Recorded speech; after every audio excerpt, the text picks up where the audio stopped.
이 선부 예배에 나온 여러분 모두를 하나님께서 늘 감싸 주시기를 바랍니다. 아멘. 우리 옆에 분들하고 눈을 맞추면서 하나님께서 늘 감싸 주시기 바랍니다. 자, 10월달 성감성이요. 십자가의 도가 시작. 십자가의 도가 멸망하는 자들에게는 미련한 것이요 구원을 받는 우리에게는 하나님의 능력이라. 고린도전서 1장 18절 말씀. 아멘. 오늘은 말씀 없는 기적의 위험성에 대해서 사도행전 강의 265번째 말씀을 준비했습니다. 지난 시간에는 말씀을 듣는 태도가 그 사람의 운명을 결정한다 그랬습니다. 여러분, 우리가 어디 가서든지 태도가 굉장히 중요합니다. 자네 태도가 왜 그 모양인가? 저 사람 태도가 건방져 하면 이미 딱 끝나는 거예요. 하나님 앞에서도 마찬가지입니다. 하나님의 말씀을 들으면서 정말 마음을 다하고 생각을 다하고 뜻을 다해서 집중해서 들어보세요. 역사가 반드시 일어나게 되어 있습니다. 그러나 말씀을 들으면서도 멍하니 엉뚱한 생각, 딴짓하면요 말씀이 들어오질 않습니다. 그냥 한 시간 때우는 거예요. 때우면 이 때우는 것이 반복이 되고 습관이 되면 그냥 종교인, 교회를 다니는 거예요. 교회 생활을 하는 겁니다. 참다운 신앙 생활을 하지 못합니다. 기독교에 있어서 핵심은 말씀입니다. 여러분들이 오늘 말씀을 들으면서 성령께서 나에게 깨달음을 주시는 것은 무엇인지, 또는 찔리게 하는 것은 무엇인지 본전 이상을 찾아가시기를 축원합니다.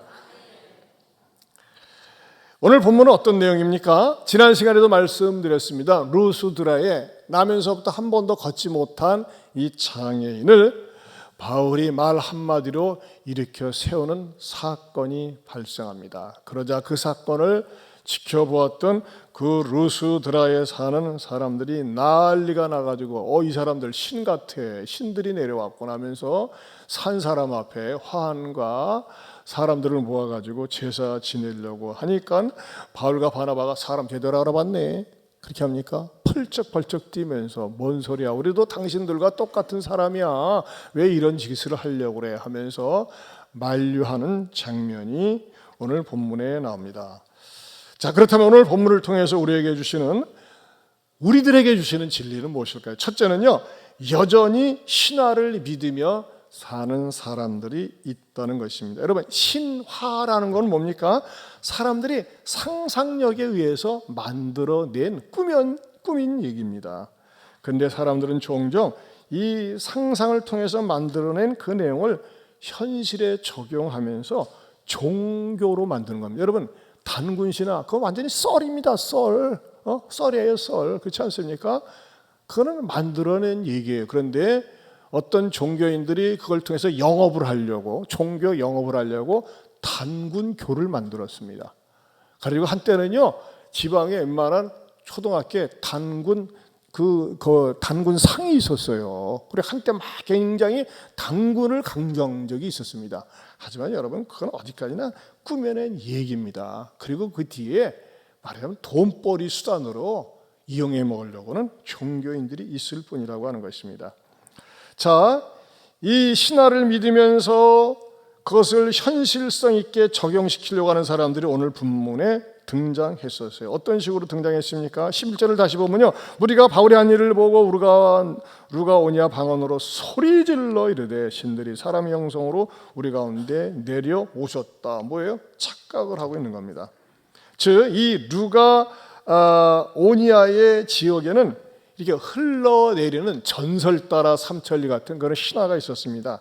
그것은 뭐냐면요, 오래전에 이 제수와 헤르메스라고 하는 신이 루스드라에 강림했는데 그 마을 사는 사람들이 그들이 신인 줄 모르고 그들을 냉대하니까요, 이 신들이 뿔따고 하나 가지고 요것들 싸가지가 없네 하면서 말이죠, 그 마을을 갖다가 홍수로 전멸시켰다는 것입니다. 그러나 두 사람, 그 마을의 농부인 빌레온과 그의 아내 바시우스는 이 두 신을 잘 대접하니까 그 신들이 우리 신들을 알아보네 하면서 말이죠, 기분이 좋아가지고 그들이 살던 초라한 오두막을 금지붕으로 만들어주고 대리석 신전으로 바꿔주면서 그들을 그 신전의 사제들로 임명했다는 것입니다. 그리고 그들이 그 마을에 살면서 자식을 낳고 잘 지켜나가는데 그들이 죽은 다음에는 세상에 그들이 죽자 한 사람은 참나무가 되고 한 사람은 보리수나무가 되는데 그 마을에 그 이 부부를 상징하는 그 두 고목나무를 보면서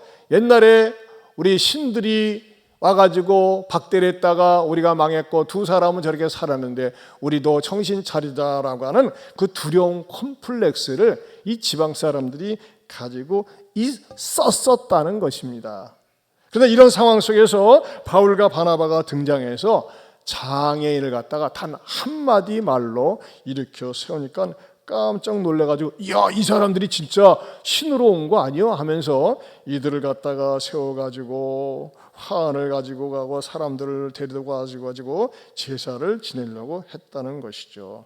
여러분, 이 우상의 허상이라는 것이 바로 이런 것입니다. 여러분, 우상이 무엇인지를 파악을 해야 돼요. 우상. 우리 주변에는 너무나 우상들이 많이 있습니다. 우상은 대표적인 게 두 가지가 있는데, 첫째는요, 우상 숭배는 특징이 있습니다. 어떤 특징이 있을까요? 첫째는요, 눈에 보이는 피조물을 숭배한다는 것입니다. 모든 종류의 우상은요, 다 만든 거예요. 사람들이 만들었습니다. 그것이 유명한 사람이 됐건 짐승이 됐건 또는 곤충이 됐건 나무든 돌이든 산과 바다 하늘 어떤 것이든지 그 피조물이 숭배 대상이라고 하는 것입니다. 전 세계에서 선진국 가운데서 가장 우상을 만드는 우상 제조 나라가 있어요. 우상 제조 나라 1등이 일본입니다. 일본은요, 별 가짜는 것도 다 신으로 만들어요. 일본에 그 우상신이 한 600만 개가 넘는다고 하지 않습니까? 어떤 사람 800만 개라고 그러고 참 어지간히 할 일도 없어요. 그 숫자를 잘 모르겠는데 어쨌든 간에 별의별 종류의 우상신이 많이 있습니다. 지금같이 입시를 앞둔 철에는 뭐가 있지 않습니까? 그 학문신이 있어요. 학문신. 제가 일본에 학문신 신사를 가는데 그 학문신의 거기에 말이죠. 학문신에 말하자면 합격하기 위해서 떨어지지 않게 해서 막 빌고 세상에 그 학문신에 모든 인연이 제사장도 있어요. 폼 딱 잡고 말이죠. 뭐 내용도 없어요. 그냥 폼으로만 그러는 거예요. 그러나 이런 모든 것들은 어떤 겁니까? 사람들의 욕망에 의해서 그 욕망을 충족시키기 위한 수단으로 만든 것이죠. 그래서 성경에서는 엄하게 이렇게 경고합니다. 출애굽기 20장 4절에서 5절입니다. 같이 보겠습니다. 너를 위하여 새긴 우상을 만들지 말고 또 위로 하늘에 있는 것이나 아래로 땅에 있는 것이나 땅 아래 물속에 있는 것에 어떤 형상이든지 만들지 말며 그것들에게 절하지 말며 그것들을 섬기지 말라. 네, 어떤 종류의 우상도 만들지 말라는 것입니다. 저는 우리 인류가 발견하고 발명한 것 가운데 가장 경이로운 것은 비행기라고 생각을 합니다. 여러분, 쇳덩어리가 물에 뜨는 것은 뭐 부력의 원칙에 의해서 어느 정도 이해가 되는데 순 쇳덩어리가 공중을 뜬다. 이것은 최대의 그 발명 아니겠습니까? 뭐 물론 여러 가지 많이 있다고 하지만 그런데요, 이 대한항공 같은 경우는 그래도 여러 항공사 가운데 굉장히 안전성이 있고 좋은 것 같아요. 대한항공 칼은. 그런데 대한항공에 제가 거기 다니는 직원한테 직접 들었어요. 대한항공은요, 새 비행기를 보잉사에서 쫙 가지고 오면요, 그 어마무지한 비행기 앞에 어떻게 합니까? 제사상 차려놓고 돼지머리 딱 잘라가지고 잘 익혀가지고 돼지머리가 어떻게 하고 있습니까? 이건 동 딱 꽂아놓고 다 절을 하게 합니다. 절을 안 하면 밉보여요.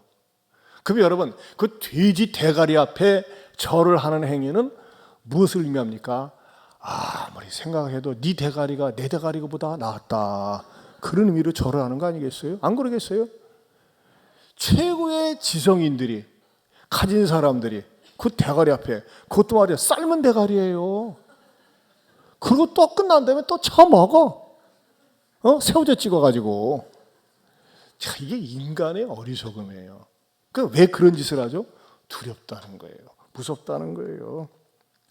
여러분, 그러나 이거 아셔야 돼요. 모든 우상들은 뭐가 빠져 있느냐? 두 번째는 윤리성이 없다는 것입니다. 윤리성의 결여라고 하는 것입니다.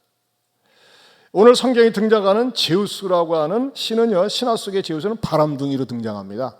바람 허벌나게 핍니다. 또 그의 아내는 헤라인데 질투의 화신이고, 또 헤레메스신은 도둑의 신입니다. 도둑의 신. 그냥 웃기는 신들이죠.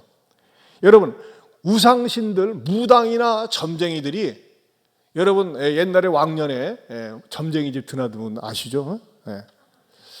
정직하게 살아야 되겠어, 바르게 살아야 되겠어, 그런 말 들어본 적 있습니까? 그런 말 자체를 하지 않습니다. 돈 좀 더 많이 갖고 와. 그리고 이 점쟁이들은 항상 뭐라고 합니까? 어떻게 오셨어요? 얼마나 힘드세요? 사는 게 잘 오셨네, 그러나요? 아니, 항상 반말합니다. 어떻게 왔어? 뭐 해줄까? 그래서 말하 반말 찍찍하면서 반말로 꽉 누르려고 그래. 그쵸? 경험자들 알잖아요. 또 모르는 척하네. 원래 그래요. 내용이 없으니까 윤리가 없습니다. 거룩이 없습니다. 그런데 이런 우상들은 어떤 것이라고요? 헛것이라고 하는 것입니다. 모든 종류의 우상들은 헛것인데 성경은 이것을 어떻게 가르쳐 줍니까? 예레미야 10장 2절에서 5절 보겠습니다. 같이 보겠습니다. 여호와께서 이와 같이 말씀하시되 여러 나라의 길을 배우지 말라. 이방 사람들은 하늘의 징조를 두려워하거니와 너희는 그것을 두려워하지 말라. 여러 나라의 풍습 신화는 헛된 것이니 살림에서 벤 나무요 기술공의 두 손이 도끼로 만든 것이라. 그들이 은과 금으로 그것을 꾸미고 목과 장도리로 그것을 든든히 하여 흔들리지 않게 하나니 그것이 둥근 기둥 같아서 말도 못하며 걸어다니지도 못하므로 사람이 메어야 하느니라. 그것이 그들에게 화를 주거나 복을 주지 못하나니 너희는 두려워하지 말라 하셨느니라. 여러분, 우상들에 대해서 두려워하지 마시기 바랍니다. 부적 애 갖고 다니는 거예요? 재수 온 붙을까 봐 그런다고 그러잖아요. 아니에요. 여러분들, 그런 것들 무시하고 그것 때문에 무당들이나 점장이들이나 우상신들이 얘기하는 것에 대해서 여러분들이 머리를 수그리지 말고 하나님 앞에서 이런 우상들을 멀리하고 끊으시기를 축원합니다. 두 번째로 오늘 본문을 통해서 주시는 말씀은 뭐냐? 말씀 없는 기적의 위험성이라는 겁니다. 말씀이 없는 기적의 위험성. 기적은 분명히 일어났어요. 그러나 말씀이 없다 보니까는 이런 짓거리들을 하는 거예요. 사실 사도행전 3장에 보면은 미문의 안진뱅이, 미문의 장애인도 고침을 받거든요. 근데 거기서는 어떤 데 주목을 합니까? 저 안진뱅이 40년 동안 내가 매일 앉아 있는 거 봤는데 어떻게 저렇게 일어서게 됐지? 저 장애인에게 집중을 했어요. 잠 깨서 미안해요. 한 번 잠 깼는데. 이러면서라도 깨야지. 놀래겠네, 놀래겠어. 어떻게 해서 저렇게 걸어다니면서 그 40년 동안 앉아 있었던 장애인에게 집중을 했어요. 근데 오늘도 분명히 나면서 걷지 못한 이 장애인은 쳐다보지도 않아. 그렇죠? 누구에게 집중을 하고 있어요? 누가 저렇게 이렇게 세웠대? 저 사람들 누구야? 하면서 뭐라고 얘기하고 있어요? 11절을 다시 보면요, 하반절에 보면 신들이 사람의 형상으로 우리 가운데 내려오셨다면서 이 바울에게, 바나바에게 집중했다고 하는 것입니다. 여러분, 이 말씀 한번 생각을 해보세요. 신들이 사람의 형상으로 우리 가운데 내려오셨다. 어제 많이 들어본 말 같지 않습니까? 어디에 이런 모습들이 나타납니까? 소돔과 고모라 성이 죄악이 관영했을 때 하나님께서 하나님의 천사들을 사람의 모양으로 보냈어요. 또 예수님은 어땠어요? 예수님도 사람의 몸을 입고 이 땅에 오셨어요. 이 세상의 이단들, 이 세상의 신하들은요, 성경을 많이 베낍니다. 비슷하게 만드는 거예요. 그러나 여러분, 이 소돔과 고모라 성에 왔었던 이런 천사들은 죄악이 관영한 것 때문에 심판의 메시지를 전하러 내려왔었습니다. 예수님은 어떻게 내려오신 겁니까? 이 땅에서 만왕의 왕으로 오시면서 대접받으려고 예수님께서 호의호식하시려고 오신 것이 아니라 이 세상 삶이 다가 아니고 천국이 있으며 영생이 있음을 가르쳐 주려고 오셨습니다. 그러나 사람들은 영생에 관심이 없었어요. 왜? 영생은 안 보이는 거니까. 무엇에 관심이 있었습니까? 눈에 보이는 것에만 관심이 있었어요. 예수님께서 5,000명, 남자만 5,000명 모아놓고 벳세다 광야에서 말씀을 전하실 때에 그들이 가지고 온 양식이 없었을 때에 보리떡 5개, 물고기 2마리를 가지고 5,000명 이상을 먹이셨어요. 그럴 때 사람들이 너무너무 좋아가지고 예수님을 뭐로 삼고자 했어요? 임금을 삼고자 했어요. 그런데 놀라운 사실은 아니 저분이 도대체 누구시길래 이런 대단한 표적을 기적을 행하는가 하면서 예수님께 초점을 둔 것이 아니라 먹고 배부른 까닭에 예수님께 초점을 뒀어요. 아, 예수님 따라다니면 노동 안 하고 일 안 해도 먹고 사는데 지장 없겠다. 아프면 예수님께 오면 다 고침받는다 하면서 오직 세속적인 관심에만 그들은 관심을 가지면서 예수님을 임금을 삼고자 했다고 하는 것입니다. 그러나 예수님은요, 이 땅의 삶이 다가 아니라 영생을 가져야지만이 제대로 된 인생을 살 수 있음을 가르쳐주기 위해서 인간된 삶을 살 수 있음을 가르쳐주기 위해서 이 땅에 오셨습니다. 그러나 끊임없이 영생에 대해서 말씀하셨지만 사람들은 오직 세속적인 욕구만 채우기 위해서 왔다는 거예요. 그래서 예수님이 답답해서 이렇게 말씀하셨어요. 요한복음 5장 40절 보겠습니다. 같이 봅니다. 그러나 너희가 영생을 얻기 위하여 내게 오기를 원하지 아니하는도다. 여러분 교회 왜 나옵니까? 아, 내가 마음이 답답해서요. 좋은 말씀 들으려고요. 위로받으려고요. 힘들어서요. 병 낫기 위해서요. 취업되기 위해서요. 승진하기 위해서요. 장가가기 위해서요. 시집가기 위해서 다양한 목적으로 올 수가 있어요. 그러나 여러분 그것은 하나의 수단입니다. 그것 때문에 와에 올 수도 있지만 중요한 건 뭘까요? 교회를 통해서 예배를 통해서 하나님을 인격적으로 만나고 변화받고 영생을 소유하고 하나님의 자녀로서 살기 위해서 교회에 나오는 것이 진짜 믿음이라고 하는 것입니다. 저도 목회를 하면서 말이죠, 정말 많은 분들을 봤어요. 어느 때는 말이죠, 이 새벽 기도 때 기도 제목 줘요. 이번에 임용고사 합격하게 해주세요. 이번에 어디 학교 들어가게 해주세요. 뭐 하게 해주세요 하면서 말이죠, 막 기도 제목을 써내고 열심히 새벽 기도 나와. 어느 날 안 보여. 알아보니까요, 학교에 합격을 해가지고서 그 학교의 교사가 되는데, 안 보여. 왜 이렇게 안 보인대요? 아유, 그동안에요, 친구들 못 만나가지고 친구 만나느라고 정신이 없어요. 아유, 그동안에요, 시험 준비하느라고 놀러 못 갔어요. 그럼 뭐예요, 하나님은요? 하나님은 그냥 응답해 주셨잖아요. 그럼 끝난 거지. 뭐예요? 그것은요, 하나님을 이용해 먹는 거죠. 주여 하네. 맞아요. 아, 중병 알았을 땐 주님 나를 일으켜만 세워주시면, 앉게 해주시면 내가 하나님 앞에 가서 마음껏 예배드리고 또 봉사와 충성하겠습니다. 그래서 시간이 지나면서 이렇게 세워졌어요. 아, 뭐 하나님이 이렇게 세워준 거야. 시간 지나니까 어떻게 나섰지. 뭐 하나님이 도와주신 거 특별히 없어요 하면서 말이죠, 그렇게 하나님 찾고 고쳐주세요, 낫게 해주세요 했던 간절함이 다 사라지고 맙니다. 이게 뭐예요? 세속적 믿음이에요. 일시적인 믿음이에요. 짝퉁 믿음입니다. 여러분 이런 믿음 가지고는요, 참된 신앙생활의 맛을 알 수가 없어요. 그리고 진정한 신앙인이 아니라 종교입니다. 여러분 무당 찾아가는 거, 점쟁이 찾는 것과 대상만 다르지 뭐가 다릅니까? 아니에요. 진짜 그리스도인은 어떻습니까? 진리를 알기를 원하고 예수님을 알고 난 사람은요, 예수님처럼 귀한 분이 없다는 사실을 너무너무 뼈저리게 깨닫기 때문에 이 예수님을 전하고 싶고 증거하고 싶고 자랑하고 싶어요. 그리고 이 영생을 나누길 원한다는 것입니다. 지난주 주일 전에부터 우리가 수요일까지 대만 장로님들 부부 영성훈련을 다녀왔어요. 우리는 영성훈련을 가도 절대 공짜로 돌아오기를 원치 않습니다. 반드시 우리 모임 가운데 한 사람이라도 주님을 모르는 사람이 있다면 그 사람이 주님을 알도록 아무튼 최선을 다합니다. 그때 만났던 가이드가 익산에서부터 출발을 했어요. 이 사람은 송지웅이라는 사람인데 40대 초반이고 초등학교 6학년 아들을 두고 있고 185cm, 굉장히 잘생겼어요. 그런데 초등학교 때 교회 다니고 쉬고 있어요. 그리고 대만에 도착해서는 가이드를 만나는데 그 가이드는 고등학교 때 다니고 쉬고 있고, 그 다음에 딸 20살 된 딸 하나가 있고, 또 남편은 사업을 하고 있어요. 그래서 제가 말이죠, 드디어 두 가이드가 이제 월요일 날 이제 버스를 타고 이제 어느 곳으로 가서 이렇게 둘러보기 전에 가는 그 시간이 한 1시간 40분 되는데, 야, 시간 널널해서 우린 지루하지가 않아요. 그래서 어떻게 하느냐, 또 작전을 짜야죠. 장로님들한테 단톡방에다 이렇게 탁 올렸어요.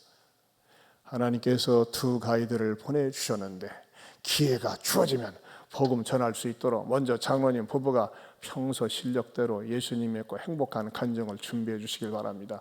기도로 꼭 준비해 주시고 하면서 딱 뛰었어요. 그럼 우리 장로님들은 탁 말길 다 알아들어. 아, 그렇지. 그러면 장로님들은 뭐를 합니까? 이제 멍석 깔기 작전이 멍석 깔기 딱 해가지고 내가 예수님 믿고 얼마나 행복하고 얼마나 좋은지, 그러니까 그런 말을 자꾸 들으면요, 이제 간증이 이제 마음의 문을 열잖아요. 아, 근데 문제가 생겼네.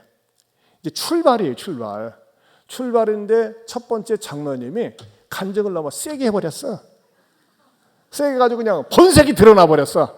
내가 예수님 믿고 너무나 이렇게 됐습니다. 그러니까 가만히 있어봐요. 저 얘기는 내가 해야 되는데 장로님이 뭐 간증하면서 예수님을 꼭 믿어야 된다고 딱 얘기하니까는 좀 제가 이 전도하기가 싱겁잖아요. 처음에는 말이죠, 왜 예수를 믿어야 되는지 한 곳에서 그것만 원인 제공만 다 해줘. 맨 마지막에 가서 내가 딱 치고서 하는 건데 장로님이 이제 어딜 가기 첫 시간부터 그렇게 딱 해가지고 제가 작전을 바꿨어요. 그래? 가만히 있어봐. 제가 처음부터 그냥 출발하자 장로님 간증 5, 6분 하자마자 바로 제가 복음을 전했습니다. 그런데 놀랍게도요, 이 두 분들이 마음의 문을 활짝 열고 복음을 받아들이고 결신기도 따라하고 그랬어요. 뭐 결신기도 따라 내용은 길어가지고 내가 동영상은 준비를 안 했는데 나중에 한번 우리 전투세 때 보여드릴게요. 그러니까 어떻게 해요? 나중에는 머리에다가 제가 손을 얹고, 생전 처음 보는 가이드인데 손을 얹고 안수기도를 했었어요. 보세요. 다 남자 형제 안수기도를 하고 그 다음에 자매 가이드 안수기도를 했어요. 여러분, 가이드를 생전 처음 보는 사람들인데 만난 지 몇 시간 되지도 않아서 이게 되겠어요? 하나님이 이렇게 역사를 일으킨 거예요. 그 다음에 말이죠, 월요일 날 지나고 화요일 날 아침에 호텔 로비에 딱 만나는데 가만히 생각하니까 우리 장로님들과 권사님들 속에서 신앙을 고백했는데 뭐예요? 누구든지 사람 앞에서 나와 내 말을 신하면 나도 하나님과 사람 앞에서 그 사람을 신하는 것처럼 드나드는 사람들 속에, 안 믿는 사람들 속에서 로비에서 하나님 앞에 신앙을 고백해야 되겠다 해가지고 이튿날 다 모였을 때 이러지 마세요. 로비에 딱 서가지고 다시 한번 다짐을 했어요. 믿음을 확고하게 하고 있어요. 거기서 말이죠, 우리 딱 이렇게 또 다시 우리 자매 가이드 자매한테 머리에 손을 얹고 사람들 막 지나다니고 우리 형제도 말이죠, 제가 축복 기도를 했어요. 야, 참 보니까요, 이 짧은 시간 동안에 말이죠, 양육이 되는 거예요. 양육이 계속 우리 말이죠, 간증하고 왜 예수님을 믿어야 되는지, 왜 예수님이 좋은지, 예수님과 내 삶이 어떤지, 우리 당의 공동체 모임이 어떤지 하는데 나중에 이분들이 한결같이 나중에 간증할 때 말이죠, 이렇게 장로님들이 화기애애하고 이런 모임은 생전 처음 이끌어 본데, 원래요 이 가이드들이 제일 싫어하는 그룹이 누군지 아세요? 교회 가운데 목사님들이에요. 목사님들 항상 명령하거든. 그리고 장로님들 권위주인데 이렇게 섬기고 이렇게 따스하고 친절한 모임 처음 봤다는 거예요. 근데 저도 말이죠, 계속해서 이끌기 위해서 우리가 이제 이튿날 화요일 날은 어딜 가느냐, 대만의 스펀이라고 하는 작은 탄광 마을을 갔어요.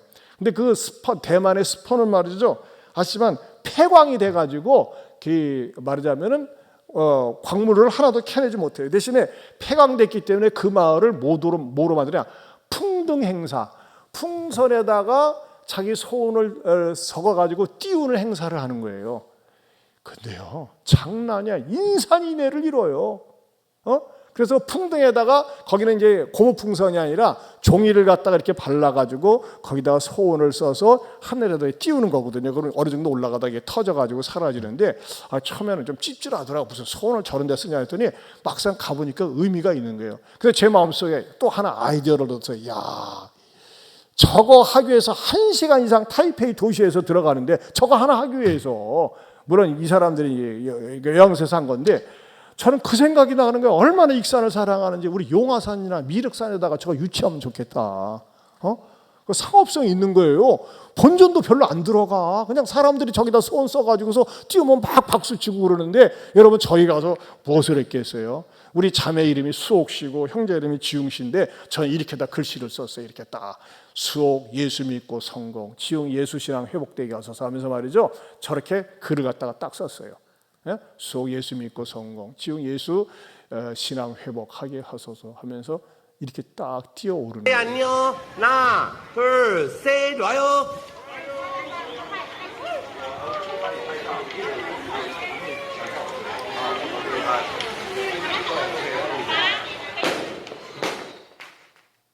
세상에.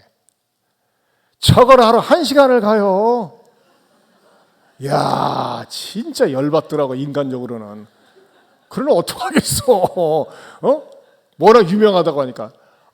저거 우리 서동공원 용화산에다 유치하면은 진짜 익산 수익성 있겠다. 다음에 시장이나 또 한병도 의원 만나면 내가 저거 또 보여주고, 저거 이제 이거 정수장에다가 어싱 깔기로 한 거니까는 이제 사람들이 관광 와서 어싱 돌고 그다음에 그 풍등 가가지고 이렇게 하고 이렇게 하면은 좋지 않을까. 또 그 옆에서 우리 호산나 찬양단이 찬양하면서 전도하고.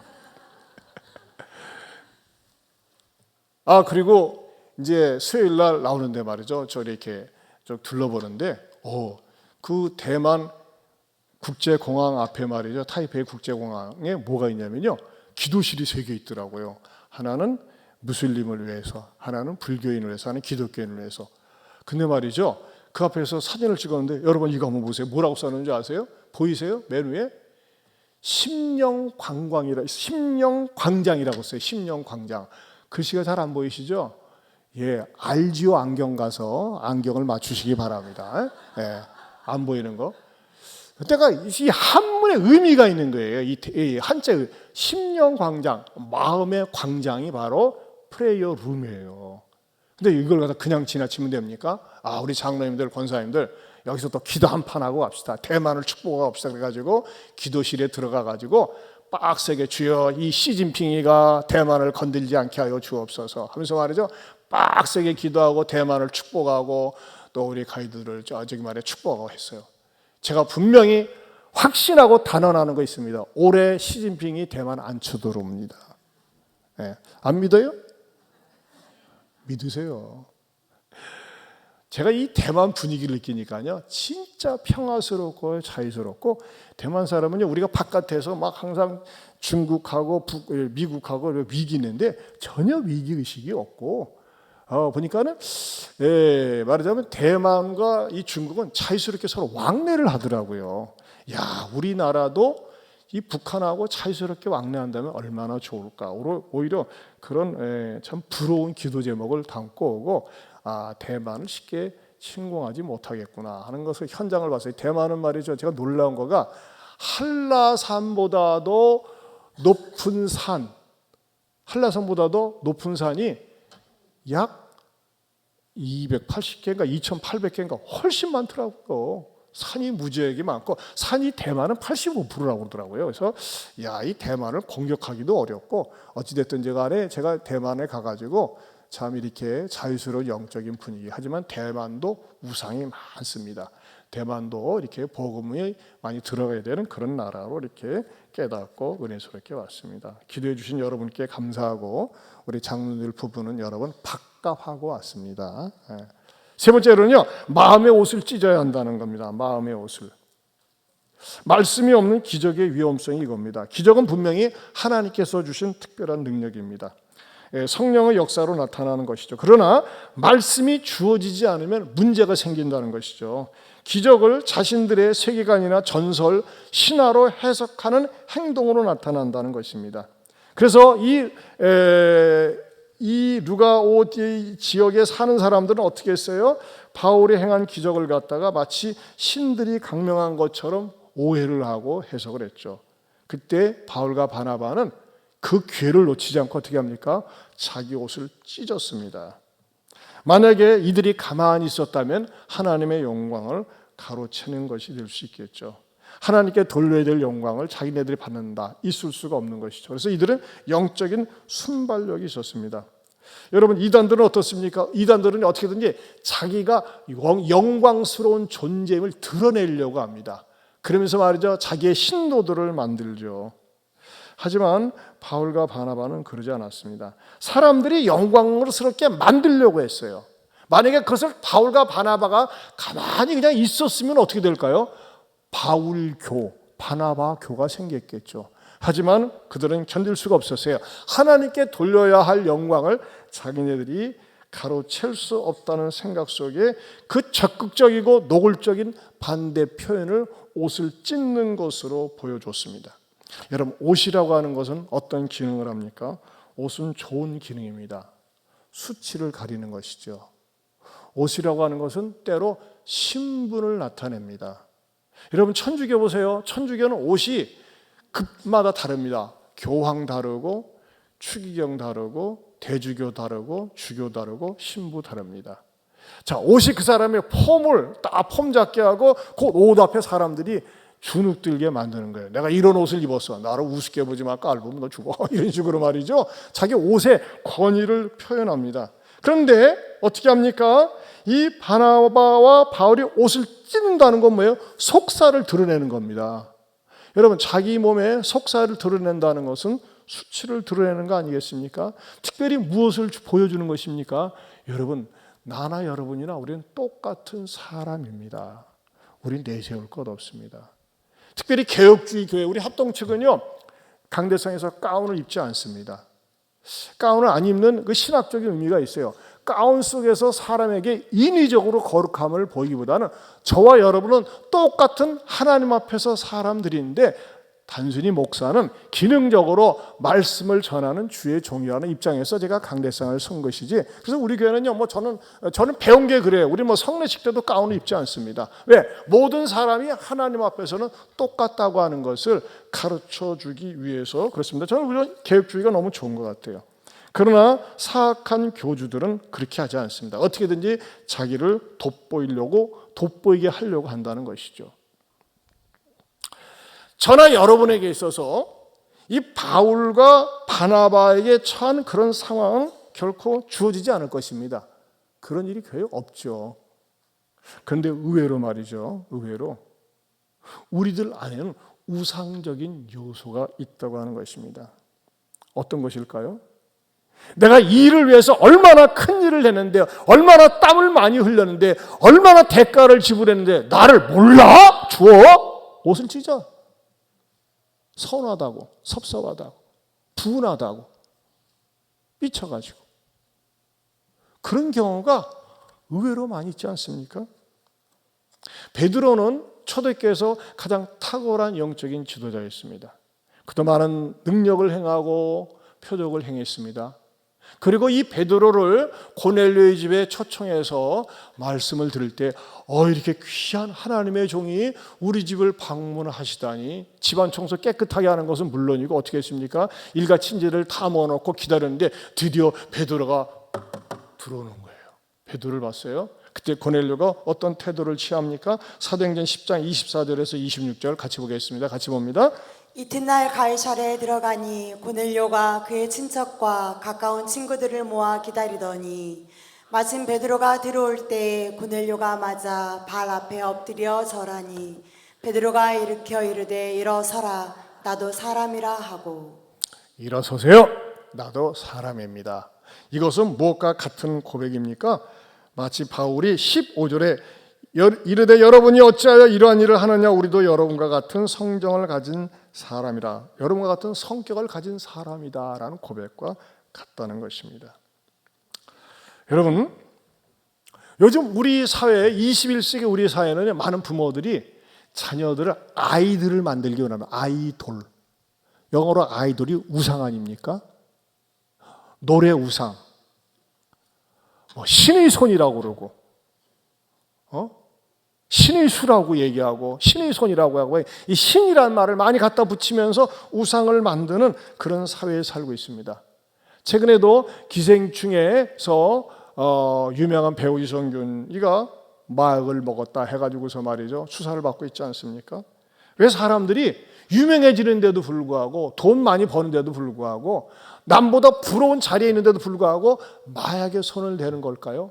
내 인기가 떨어질까 봐, 나를 사람들이 굉장히 좋게 보는 이미지가 훼손될까 봐 두려운 나머지 마약에 손을 대고 계속해서 숭배의 대상이 되고 싶은 욕망 때문에 마약에 손을 댑니다. 그러면서 추락하고 타락하고 마는 것입니다. 여러분 가운데 이런 분은 없습니다. 하지만 여러분, 이런 우상들이 의외로 많이 있습니다. 내가 내 인생의 최고야, 나 건들지 마! 우리 하나님께서 나 외에 다른 신이 없다고 하는 것처럼 나 외에 다른 인간이 없어 하면서 말이죠, 교회를 다니면서도 예수를 믿으면서도 내 인생에서 내가 최고예요, 최고. 여러분, 의외로 많은 그리스도인들이 교회를 다니면서도 내 인생의 보좌에서 내가 딱 앉아 있습니다. 내가 내 인생의 자아 대왕입니다. 예수님은 누굽니까? 신하입니다. 신하. 예수님은 옆에 서 있습니다. 예수님, 내 필요한 거 채워주세요. 돈 채워주세요. 명예 채워주세요. 지식 채워주세요. 원하는 거 주세요. 예수님은 꾹뻑 절하면서 내 요구를 들어줘야 됩니다. 왜? 내가 내 인생의 주인이고 내 인생의 자아 대왕이기 때문에 그렇습니다. 여러분, 이런 사람들요, 자기 교회에 자신 교회 교주라는 사실을 기억하셔야 됩니다. 나를 조금만 건드려 자존심 상하게, 기분 나쁘게 혈기가 폭발합니다. 욕설이 나옵니다. 함부로 말합니다. 거칠게 행동합니다. 왜? 나를 건드렸기 때문에. 내 자존심을 건드렸기 때문에. 못 견디는 겁니다. 왜 그렇죠? 내가 내 인생의 대왕인데, 내가 최고인데 어찌 감히 나를 건드느냐, 어찌 감히 나를 무시하느냐 하면서 말을 못 견딥니다. 여러분, 이것은 어떤 사람의 모습입니까? 자기가 우상이 된 거예요. 어떤 사람은 자식이 우상이 되어 있어요. 어떤 사람은 돈이 우상이 되어 있습니다. 어떤 사람은 놀이가 우상이 되어 있습니다. 어떤 사람은 운동이 우상이 되어 있습니다. 그래서 그걸 조금만 건들면 못 견디는 거예요. 여러분, 하나님보다 더 사랑하는 거, 그거 바로 우상입니다. 어떻게 될까요? 찢어버려야 돼요. 어떻게 찢어야 됩니까? 요엘서 2장 13절에 이렇게 말씀하고 있습니다. 같이 읽어봅니다. 너희는 옷을 찢지 말고 마음을 찢고 너희 하나님 여호와께로 돌아올지어다. 그는 은혜로우시며 자비로우시며 노하기를 더디하시며 이내가 크시사 뜻을 돌이켜 재앙을 내리지 아니하시나니. 성경은 가르치면 마음을 찢으라고 말씀하고 있습니다. 왜 이렇게 교만합니까? 왜 이렇게 남의 말에 귀를 기울이지 않습니까? 왜 우리 집안에 분쟁이 일어납니까? 왜 내 삶 속에서 자식들, 자녀들은 항상 신경 쓰고 이 학원 저 학원 데려다주고 바래다주면서 하나님 섬기는 일은 소홀히 합니까? 돈 버는 일, 사람 만나는 일, 나쁜 건 아닙니다. 하지만 하나님을 뒤로 제껴놓고 그 일에 우선순위를 둔다면 그것은 바로 우상을 섬기는 것입니다. 사랑하는 성도 여러분, 여러분 이 자리에 점잖게 앉아있지만 여러분 마음 한구석에 하나님이라도 이건 안 돼요. 이거 건들지 마세요. 하나님보다 1순위에 두는 것, 하나님보다 더 사랑하는 것, 하나님보다 더 아끼는 것, 나라는 자신교회, 자기 교회 교주가 되어서 나에게 누구라도 바른 말을 하거나 올바른 지적을 하면 못 견디는 것, 그게 자기 교회 교주가 되었기 때문에 그렇습니다. 자기를 찢어야 됩니다. 찢는 것은 뭘까요? 회개해야 됩니다. 더 이상 내 인생에 있어서 예수님의 신하가 아니라 부려먹는 하인이 아니라 예수님이 내 인생의 왕이십니다. 임금이십니다. 고백할 때 진정한 하나님의 자녀로 살 수 있는 것입니다. 여러분들은 어떻습니까? 기도하겠습니다. 하나님 아버지 감사합니다. 오늘도 말씀을 통해서 깨닫게 해주시고 찔리게 해주시니 감사합니다. 주님, 저희들로 하여금 무슨 일이 있어도 어떤 일이 있어도 내 인생의 임금은 우리 주 예수님이라고 고백하고 순종하게 하여 주시옵소서. 예수님보다 돈을, 예수님보다 나를, 예수님보다 자녀를, 예수님보다 게임을, 예수님보다 어떤 중독에 빠지는 것, 과감하게 깨고 부시게 하시고 회개하게 하여 주시옵소서. 예수님 이름으로 기도하옵나이다. 아멘. 우리 이 찬양 같이 부르겠습니다.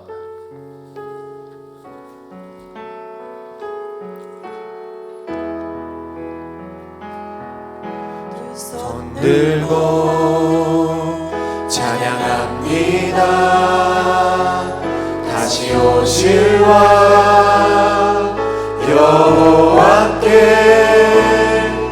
오직 주만이 나를 다스리니 나 주님만을 섬기리. 나 주님만을 섬기리. 헛된 마음 버리고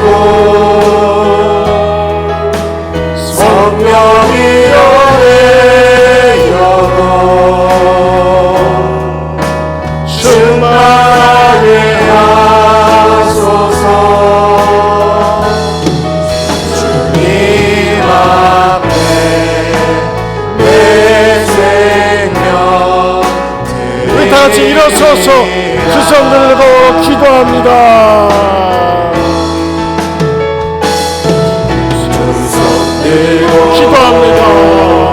기도합니다. 다시 오실 왕 여호와께 오직 주만이 나를 다스리네.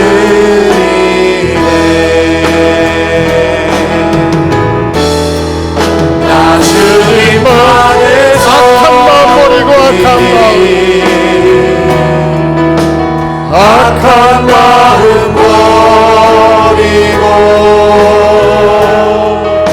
성령이 연애 영혼 충만하게 하소서. 주님 앞에 내 생명 드리리. 두 손 들고 간구합니다.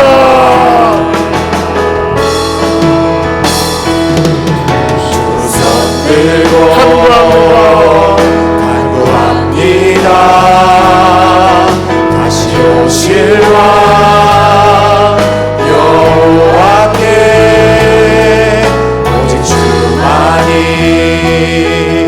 나를 다스리네. 주님만을 섬기리. 나 주님만을 못된 마음 버리고 못된 마음 버리고 성령이 연애 영혼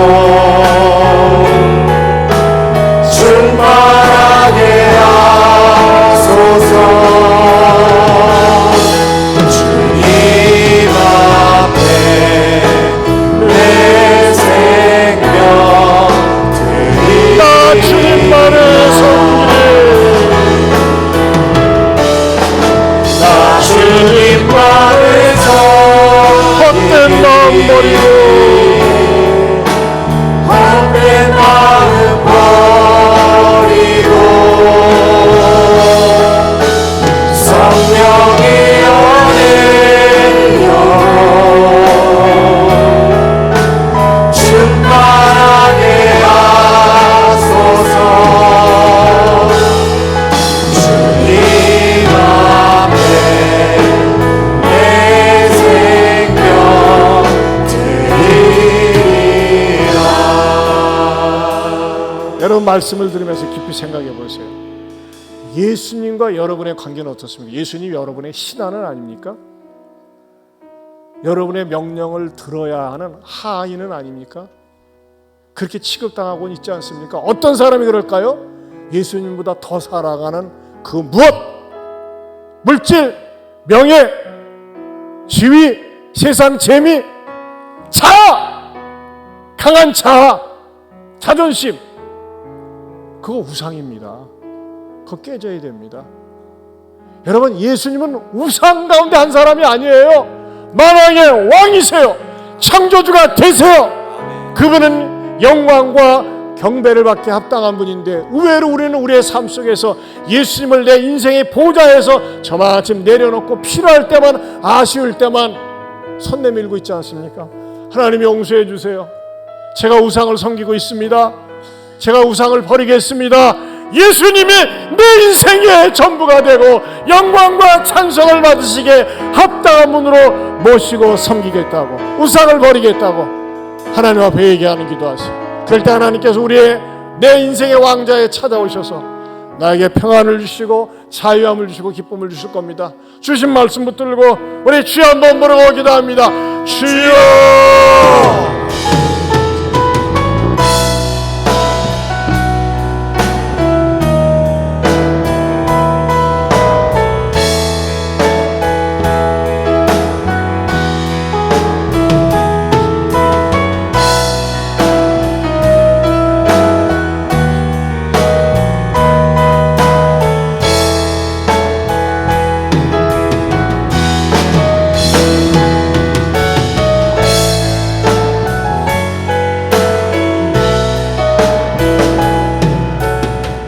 손 들고 기도합니다. 두 손 들고 기도합니다. 기도합니다. 실와 여호와께 오직 주만이 나를 다스리네.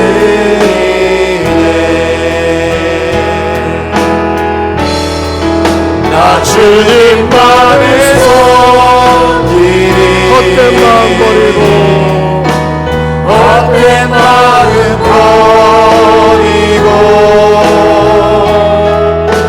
성령이 너의 영혼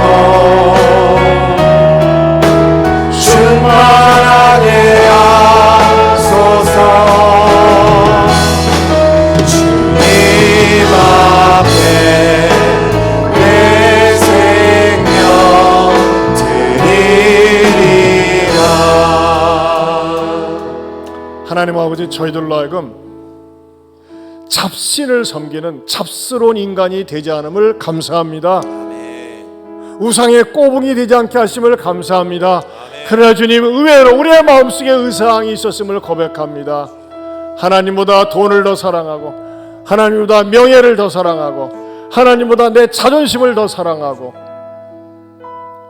주님 자식을 더 사랑하고, 이 세상 것을 더 사랑했던 거 용서해 주시고, 내 마음속에 나를 내려놓고 예수님을 내 인생의 구세주로 모시고 예수님을 영화롭게 하며 예수님을 사랑하며 예수님을 자랑하며 사는 복된 하나님의 자녀들이 되게 하여 주시옵소서.